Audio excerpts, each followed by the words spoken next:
उत्कल गौरव मधुसूदन दासंकर पवित्र जन्म जयंती आ सही शुभ अवसर रे आज मुझे गभीर श्रद्धांजलि अर्पण करुच्ची। 1848 मसीहा आज दिन में से कटक जिलार सत्यभामापुर ठारे जन्मग्रहण करते। मधुबाबू थे ओडिया जातिर गर्व एवं गौरवर प्रतीक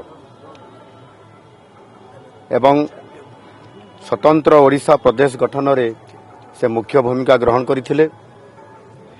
आउ तांकर सम्मानार्थे आम सरकार चलित वर्ष राज्य स्तरीय जो ओडिशा दिवस पालन करा जाउथला ताहा तांकरी जन्मस्थान सत्यभामापुर ठारे आम सरकार आडंबर पूर्ण भाव में पालन करिसंती एवं सबु बेले ओडिशा एवं ओडियार उन्नति एवं स्वार्थ रक्षा पाई मधुबाबू निरंतर भाव में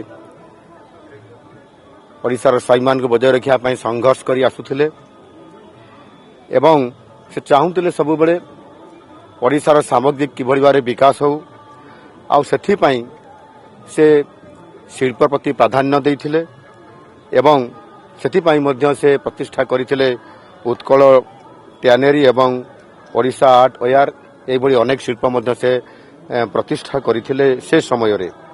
तेणु निश्चित भाव में ओडियार स्वाभिमान पाई प्रतिटी मुहूर्त जहार प्राण कांदुथिला सेई आमर ओडियार स्वाभिमान थिले मधुबाबू।